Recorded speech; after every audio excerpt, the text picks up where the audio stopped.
What's going on, guys? Welcome back to another video here on the channel. As you can tell from the stuff in front of me, I am going to be doing the second part of the maintenance on this puppy right here. I'm gonna be flushing out the intercooler and like all the junk inside of it. Then I'm gonna be putting in the green coolant that I've been wanting to put ever since the beginning of the car.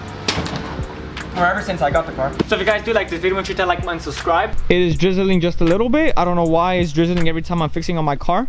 But I've just finished finals and I'm gonna be doing this no matter what. I got my Prestone flush cleaner right here, my distilled water for the first round of cleansing. This is gonna be way in the end, and this is to flush down all the junk. Oh, I also need to get my screwdriver because the little thing to flush is across here.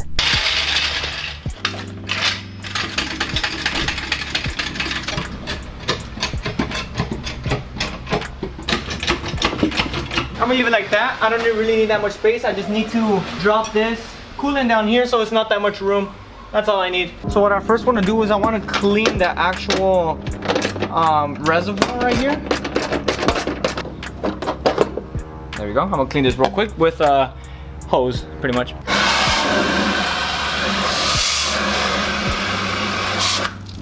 Man, this thing's dirty. Now it's cleaning time. Time to start flushing. All right, so the drain is right here. It's gonna go straight down here. Oh, let's go. All right, it better flush something out. My bad, I was covering the camera. But so now what I need to do is I need to take the radiator cap off in order to make it go quicker. Watch this, guys. There we go. Look at that. Big difference. In order for it to smoothen out, and as you can see, the coolant is right there. It's not really that dirty, but I'm still gonna flush it out nonetheless. All Asian vehicles need to have green coolant. It's not like the regular universal coolant. That's the one that we need. Oh geez. I don't know why it's doing that sound. I don't know if you guys hear that. What the heck is this? Now I'm gonna be using the Prestone flushing cleaner. I'm gonna put a towel around just so it doesn't spill everywhere else.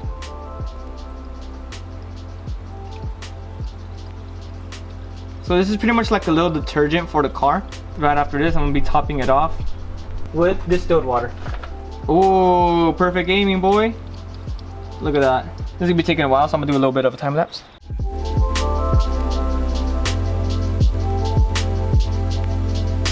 So right now, at this moment, it is considered full. But now what I need to do is turn on the car a bit and let the air bubbles come out. So as you can see right here, air bubbles are filling up. I need to keep going and pretty much turn the car on. Then I'm gonna be like squeezing this valve right here.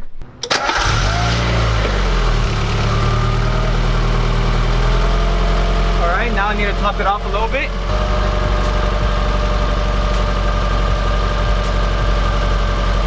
I'm squeezing it and I'm pouring at the same time. I'm pretty much topping it up.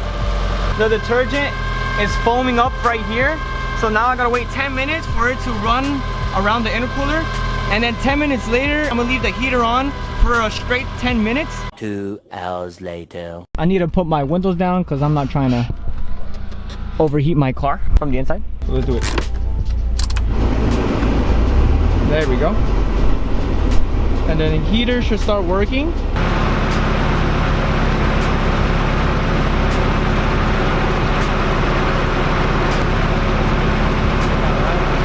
you go. Now I need to wash it real quick. So now I have turned off the car and I turned on the manual fan, attempting to cool the car a little bit faster. I'm gonna drain what I have inside that coolant right now, and I'm gonna put regular distilled water in the meanwhile, and then I'm gonna be driving it around with no heater this time. And then by tonight, I'm gonna be taking out the water in there. I'm going to be flushing the water for the second time there, and then officially putting coolant in the nighttime. So this is gonna take some time until the nighttime. There you go. So now it's as you can see, it's more clear because all the coolant, all the like extra coolant is coming out. As you can see, it's kind of foamy right here.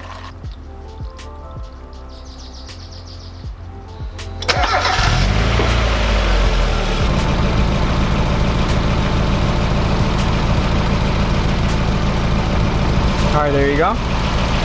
Now, we'll take a little drive and come back and actually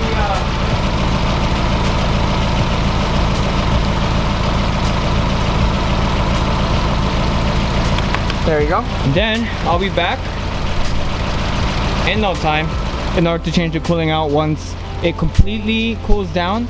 Right now it's just doing a little wash up, and then I'm gonna hose it down after that, and then I'm gonna put coolant in it. Let's see how it goes. All right guys, so it is 3 hours later. The engine is finally cold, so now I can take out the water. All right, there we go. And now for the finishing touch.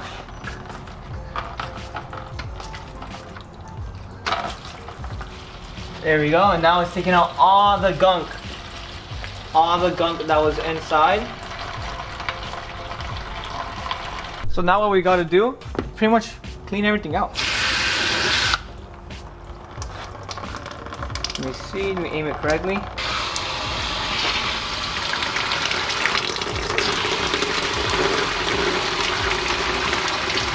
There you go.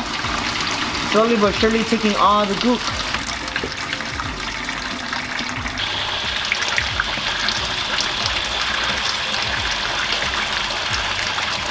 Alright, so it looks like clear water is now coming out. So let me throw this dirty water away.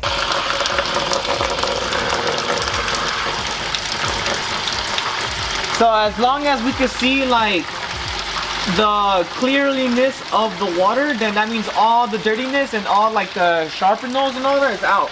Alright guys, as you can see, the little ridge in the bottom, that means the intercooler is now completely out of gunk inside the intercooler. But as long as it's cleaner than uncleaned, then that's all that matters. So finally we get to put the antifreeze into play. This was what was inside the intercooler before we did everything. This was the original. This is the second time when we actually put the cleansiness detergent thingy, whatever it is, the flush. And now it's the little clear water that I just threw that you guys just saw. It is time to put in the antifreeze.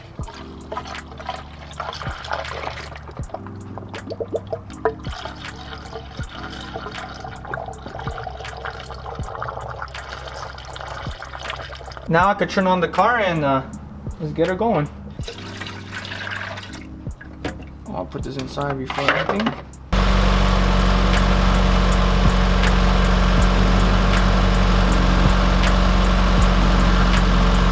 There we go.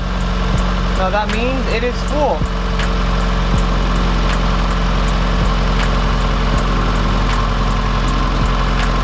And that is all the bottle it could hold. Nice. As you guys can see, now it is green. It is fresh. So that means it is in perfect shape. Beforehand, it was kind of like brownish and it was pretty much like dirty. And I saw it because the first time I got the car, when it was cold, I took the cap off and it was dirty. So I'm kind of glad that I did that. That is pretty much it for this part of the maintenance vlog. If you guys did like this video, hit that like button, subscribe. I'll probably be doing an oil change next. I don't know if I do need it. I'll probably not worry about that right now. Not in need of an oil change, but I would like to do an oil change, you know what I'm saying? As for the brakes and the pads, they are in perfect shape. My dad and I were checking it out when we took the wheels off, and it is pretty good, so I don't have to worry about that for a good while. Thank you guys for sticking with me in this journey, and until next time, I'll see you guys in the next video. Peace.